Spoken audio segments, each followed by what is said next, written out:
আমরা ভেবেছিলাম যে মাননীয় প্রধানমন্ত্রী আসবেন, সেনাদের সম্মান জানাবেন, তাদের কুর্নিশ করবেন, কিন্তু আমরা দেখলাম মাননীয় প্রধানমন্ত্রী ওই বলাকার মতো পাখা মেলে এলেন আর ভোটের বাজারে রাজনৈতিক ফায়দা তুলতে ওই অপারেশন সিন্দুরকে ব্যবহার করলেন। এমন ভাব দেখালেন যেন উনি বুক চিতিয়ে যুদ্ধ করেছেন, এমন ভাব দেখালেন যে ওনার পরাক্রমেই শত্রু দেশ বিচলিত হয়ে পড়েছে, পিছু হটে গেছে।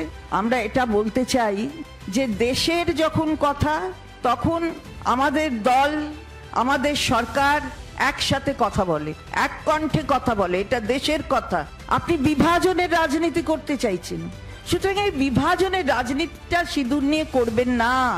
সিঁদুর অত্যন্ত পবিত্র একটি জিনিস, আমরা এটাই বলছি। সিঁদুর আপনি কিন্তু এই রাজনৈতিক বাজারে বিক্রি করতে নেমেছেন, এটা নামবেন না।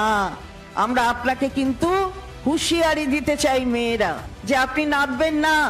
সিঁদুরের এই বাজারে এটাকে নিয়ে বিক্রি করার যে পরিকল্পনা আপনি করছেন, সেটা থেকে বিরত থাকুন। আমাদের সেনারা বুক পেতে তাদের মৃত্যু ভয়কে অগ্রাহ্য করে দেশকে বাঁচাবার জন্য দাঁড়িয়ে আছে, লড়াই করছে। আপনি তখন চলে গেছেন বিহারের নির্বাচন।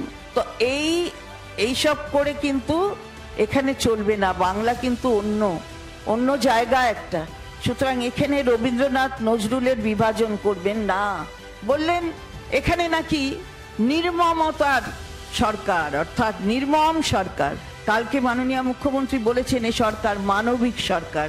আমরা আরো বলতে চাই এ সরকারটা নির্মল সরকার, পলিউশন নেই। আপনি এখানে এসে পলিউটেড করবেন না মাননীয় প্রধানমন্ত্রী।